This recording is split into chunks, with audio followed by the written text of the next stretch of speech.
বোঝায় মানে তার গরুর লোম থেকে শুরু করে তার নারী গরু থেকে শুরু করে সবকিছু তার কি লাগে, কাজে লাগে, কিন্তু আমরা সেটাকে ব্যবহার করতে জানি না। তো যেহেতু বায়োগ্যাসের বিষয় আমি শুধু কত দিকে যাবো না, আমি শুধু বায়োগ্যাসের দিকে যাব। বায়োগ্যাস করে আপনার মিনিমাম যদি আপনার 3টা গরু থাকে, সেটা হচ্ছে কি আপনার ফ্রিজিয়ান গাবি যারা আছে বা ক্রসের গরু যারা আছে, যার 3টা গাবি থাকে, সেই 3টা গাবি তার জন্য একটা একটা 5 জনের সংসারে সেটা বায়োগ্যাস সেন্টার হয়ে যায়। এক চুলা, বিশেষ করে এক চুলা বায়োগ্যাসে কিন্তু হয়ে যায়। এটা কিন্তু আমরা করি না, সেটা আমরা ফেলে দিই। বায়োগ্যাসে আমরা যে এটা করলাম, উনি কিন্তু কিছু বলে গেছে, উনি বলে গেছেন হচ্ছে আমরা বায়োগ্যাস আমরা গ্যাসটা পাইলাম, গ্যাস পাওয়ার পরে যে স্যালারি যেটা আছে, যেখান থেকে আমরা লিকুইড যেটা বের হয়, সেই লিকুইডটা আমরা কি করি, সেটা পানি দিয়ে বের করে দিই। সেটা যদি পানি দিয়ে না করি, আমরা যদি যেখান থেকে সেটা বের হয় সেখানে যদি আমরা একটা ছাঁকুনি সিস্টেম করে দিই, তাহলে ওই জিনিসটা আমরা যারা শিম গাছ লাগাই, বিভিন্ন ক্ষেতের মধ্যে লাগাই, এই জিনিসটা জাস্ট একটা যদি আপনি স্প্রে করেন, পোকামাকড়ের জন্য আমরা কি করি না, ওই যে বিভিন্ন কেমিক্যাল ব্যবহার করছো নাকি, সেটা যদি স্প্রে করেন, ওই যে যেতে পোকা যেগুলো আসে, সেই পোকাগুলো স্প্রে করলে কিন্তু এটা আর থাকবে না। এটা কিন্তু আপনার কীটনাশক হিসেবে কি ব্যবহার করতেছে, কাজে লাগতেছে। ঠিক আছে, ওই বায়োগ্যাসের স্লারি যেটা আছে, এবং এরপরে আর বাকি যেটা আছে যেটা জমে থাকতেছে, ওটা তো পানিটা ব্যবহার করলেন। যেটা আছে গোবরের আরে যেটা শক্ত করে কাজে লাগতেছে, সেটা জাস্ট আপনারা ইউরিয়া দেন। তো ইউরিয়া সার ব্যবহার করেন না, ইউরিয়া মিউরেট অফ পটাশ যা যা দিয়ে থাকে সেগুলো ব্যবহৃত যদি আপনি যদি শুধু এই এটা দেন, ওই যে স্লারি যে এটা দেন, মানে পানিটা বের হয়ে যাওয়ার পরে আর বাকি যেটা থাকে সেটা যদি আপনার দেন, সেটা আপনার ফলন বাড়বে 2 থেকে 3 গুণ। এগুলো পরীক্ষিত, এগুলো কথার কথা না।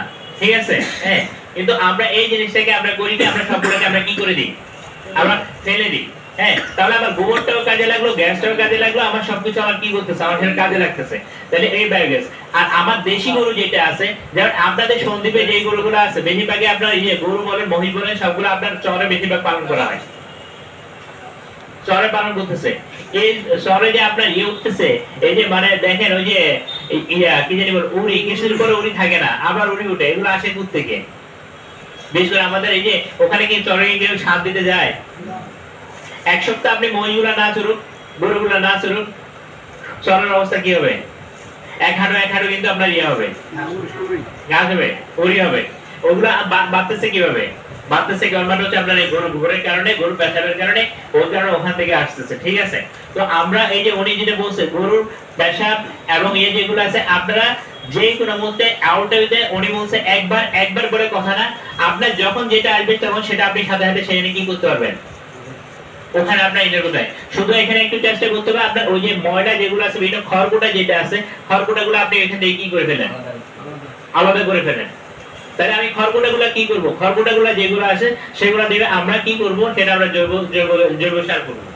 জৈব সার মানে কেঁচু সার যেটা আছে সেটা আমাদের কিছু না, অন্তত আমরা যে কি সবাইকে যে আমরা দিই, ওই যে একটা আছে না, গামলা আছে না, খাবার দিয়ে যে গামলা, সেই গামলাতে আমার ওই যে ঘরের তরিতরকারি বা যা আছে, এখানে আপনার ওই যে যেগুলো আছে কিছু গোবর আর কিছু আপনার মাটি, হালকা একটু মাটি, বেশি দরকার পড়ে না। এরপরে আর বাকি যেগুলো 100 গ্রাম থেকে 150 গ্রাম কেঁচুগুলো দেখছেন তো, লাল লাল কেঁচু যেগুলো, হ্যাঁ, এই লাল কেঁচুগুলো, এগুলো যখন ব্যবহার করবেন তখন সেটা ঘুরে রাখবেন, সেখান থেকে আপনার কি হবে, এটা একটা সময় আপনার কি হবে, জৈব সার হয়ে যেত।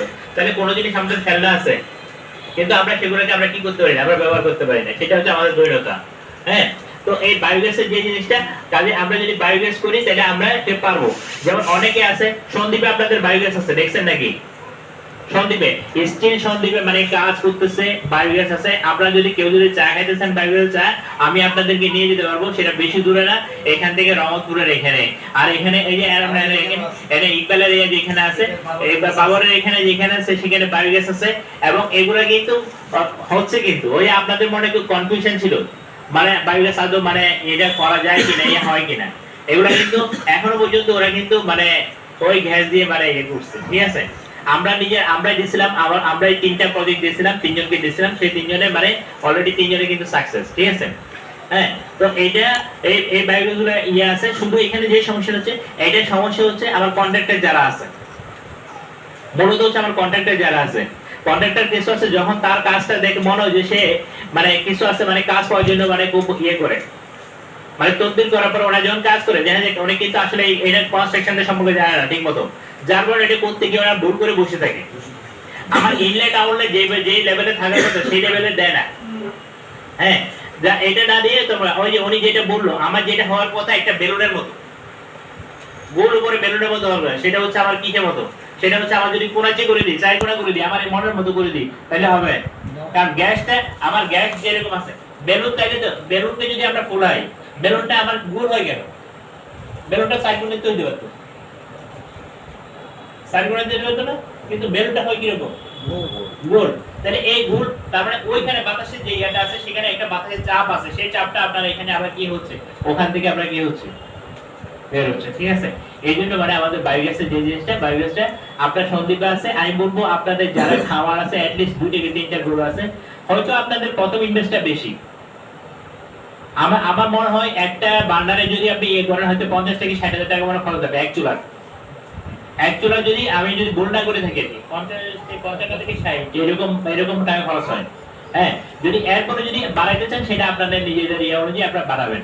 এবং এই বায়োগ্যাস দিয়ে আপনার চাইলে আপনার পার্শ্ববর্তী যিনি আছে, যদি আপনার বড় হয়ে থাকে, এখান থেকে আপনি নিজে মাসে ইনকাম করতে পারবেন, দোকানেও সাপ্লাই দিতে পারবেন, ওই দোকানে সাপ্লাই দিয়ে আপনি সেখানে প্রতি মাসে আপনি ওখান থেকে ইনকাম করতে পারতেছেন। ঠিক আছে, তাহলে এই বায়োগ্যাসের জিনিসটা আমরা যারা আছে তারা একটু করার চেষ্টা করবো। এই যে উনি নিজেই বললো যে উনি জানে, অথচ উনি নিজেই করে নাই, অথচ ওনার করা দরকার, ওনারাই ভালো করে চিনি, কথা বলছেন নাকি? হ্যাঁ, ওরা যে ইয়ে আছে ওটা করা দরকার, আগে ওনাকে করে দিন, কথা বলছেন নাকি? হ্যাঁ, আর উনি চাইলে মানে ইয়ের মধ্যে করতে পারে, খুব সমস্যা করতে পারে। ঠিক আছে, অনেক। হ্যাঁ, এবং আরো আছে এখানে, আমি দেখতেছি, অনেকে দেখতেছি। ঠিক আছে, মানে ওরা চাইলে কিন্তু করতে পারবে। ঠিক আছে, তো আরেকটা জিনিস যেটা আমি বলি, সেটা হচ্ছে আপনার এই যে এবার আমি আরেকটা জিনিস বলে নি, যে সার্বজনীন পেনশন স্কিমের কথা একটু মধ্যে একটা বলে গেছে না, এই সরকারের যদি মানে গণতন্ত্রের বাংলাদেশ সরকারের যদি সর্বোচ্চ একটা বিষয় থাকে, খুব সাহসী একটা পদক্ষেপ থাকে, সেটা হচ্ছে সার্বজনীন পেনশন স্কিম। এটা হচ্ছে আমাদের অনেকের মধ্যে দ্বিধাদ্বন্দ্ব আছে, এটা থাকবে কিনা। অনেকে ধারণা করে কি সরকারের কাছে টাকা নেই, সরকার এটা পাবলিকের কাছে, সরকারটা টাকা নিয়ে সরকার কি করতেছে, এবার টাকা নিয়ে যাওয়ার ফন্ডে আসতেছে, অনেকের কাছে এটা ধারণা। কিন্তু এটা হচ্ছে মানে সবচেয়ে বড় কথা হচ্ছে, সরকার আসবে যাবে, কিন্তু এটা বন্ধ হবে না। এই চেয়ার বদলাবে, কিন্তু এটা বন্ধ হবে না। কাজে যেটা বন্ধ, বরং এটাতে সুযোগ সুবিধা আরো কি বাড়ানো যায়, পরবর্তী যেগুলো সরকার আছে তখন সেটা চিন্তা করবে। ঠিক আছে, এই জন্য বলবো, এটা যে যত তাড়াতাড়ি করতে পারে সেটা তার জন্য তত লাভ। হ্যাঁ, আজকে থেকে মানে যে যত তাড়াতাড়ি করতে পারবে সেটা আজকে থেকে তত লাভ, কথা বলছেন নাকি? হ্যাঁ, এটা স্বাভাবিকভাবে কিছু না, ধরবে আপনাকে, আপনি যদি চিন্তা করেন, ওই যে উনি যেটা বললো, সে যে এটা একেবারে যে দিনে ইনকাম করে তার থেকে শুরু করে যে একেবারে সর্বোচ্চ ইনকাম করে তার পর্যন্ত, সবার পর্যন্ত। আমরা বৃদ্ধ বয়সে সবাই অনেক সময় দেখা যায় আমাদের যখন বয়স হয়ে যায়, তখন আমরা করি কি, জায়গা জমি সহায় সম্পত্তি সবগুলো ছেলেপেলেকে ভাগ করে দিই। ওটা ভাগ করে দেওয়ার পরে যখন ওনার নিজের হাত খরচে কিছু টাকা থাকে, তখন সেই হাত খরচের টাকাটাও কিন্তু ঠিক মতো পায় না, ছেলেদের কাছ থেকে চাইতে হয়, বা কারো কাছে চাইতে গেলে উনি যদি ছেলেপেলে ভালো হয় তাহলে টাকা দিলে তো দূর, না দিলে গেট গেটে খেতে হয় নাকি? হ্যাঁ, তাহলে এটা কি এই বুড়াকে আপনারা হবেন কি হবেন না? আপনারা কি ঘেট গেটে খেতে চান? হ্যাঁ, তাহলে যদি ঘেট গেটে খেতে না চান, তাহলে আমি আপনাদের বলবো, আপনারা তাহলে এটা এখন এই যে আপনাদের সুযোগ, এটা ইয়ে করে ফেলার জন্য। বিশেষ করে 18 থেকে 20 বছর আমরা অনেকে ব্যাংকে টাকা রাখি না, ডিপিএস করি না। মনে করেন আপনি সেটা ডিপিএস করে রাখছেন, মনে করেন আপনি সেটা বিল করছেন, ব্যাংকে ডিপিএস করে রাখছেন। এই ডিপিএস যে প্রফিট, ডিপিএস এর প্রফিটের থেকে এটার প্রফিট অনেক গুণ বেশি। ডিপিএস আপনাকে দিবে হচ্ছে, ডিপিএস এর টাকা যদি আপনি রাখেন, ডিপিএস এর টাকাটা আপনার যদি বেশি হয়, তাহলে এই টাকা আপনার সরকারকে ট্যাক্স দিতে হবে। এই টাকাটা আপনাকে কি দিতে হবে না, ট্যাক্স দিতে হবে না। তাইলে এখানে যেহেতু ট্যাক্স দিতে হবে না, এখানে আরেকটা বিষয় হচ্ছে, আপনার যেখানে যে বিষয়টা আছে সেটা হচ্ছে, আপনি মনে করেন কয়েক বছর টাকা ইয়ে করলেন, টাকা জমালেন, এই টাকা জমানোর পরে আপনার এখানে, আপনি ওইখান থেকে, ওই টাকা থেকে আপনি যদি চান, আপনার এখানে 25% টাকা, মানে আপনার যা টাকা জমা থাকবে তার থেকে 50% টাকা আপনাকে সরকার কি দিবে, লোন দিবে। তাহলে এটা আপনার কোনোদিন, অনেকের মধ্যে ধারণা আছে না, আমার এই টাকা মানে কই যাবে, টাকা কি করবো। হ্যাঁ, এই টাকা আসলে মানে মাই যাওয়ার কোনো সুযোগ নাই। ঠিক আছে, কারণ আপনাকে সরকার কি করবে, আপনি যখন ইয়ে করবেন, তখন আপনাকে সাথে সাথে এটাকে আমাদের এনআইডি কার্ড যেটা আছে, এনআইডি কার্ডের মধ্যে এরকম একটা কার্ড দিয়ে দিবে, সার্বজনীন পেনশন কার্ড দিয়ে দিবে। এই সার্বজনীন পেনশন কার্ডটা দেখবেন আগামী কিছুদিন মধ্যে, আজকে যারা করবে না, আগামী কিছুদিন পরে তারা এটা কিন্তু টাকা পয়সা দিয়ে করতে হবে, এটা নিশ্চিত, বাধ্যতামূলক। এমনকি আপনি যদি এখন ব্যাংকের কাছে যান, ব্যাংকের কাছে যদি যান, আপনার কিছু ডেইরি ফার্ম করবেন, কোন একটা ফার্ম করবেন, আপনার টাকা দরকার, আপনি টাকার জন্য যান, আপনাকে টাকা দিবে না। টাকা দিতে গেলে আপনাকে বলবে আমাকে জায়গার কাগজ দেন, বিভিন্ন কার্ড দেন, সবকিছু দেন, আপনাকে সবকিছু দেন। আপনার জায়গা দিবেন কই? জায়গার কাগজ তো আপনার কাছে অনেকের কাছে নাই, আপনাকে দিবে কে? বা গ্যারান্টার নিয়ে আসেন, নিয়ে আসেন, অনেক কিছু বলবে, আপনাকে টাকা দিবে না। কিন্তু যখন শুনবে আপনার কাছে কি আছে, একটা পেনশন কার্ড ইয়ে আছে, তারপর পেনশন স্কিমের ইয়ে আছে, তখন উনি ওনার কাছে পেনশন স্কিম কত টাকা আছে সেটা হিসাব করে উনি কিন্তু আপনাকে ইয়ে দিতে কিন্তু কি করবে না, দিতে করবে না।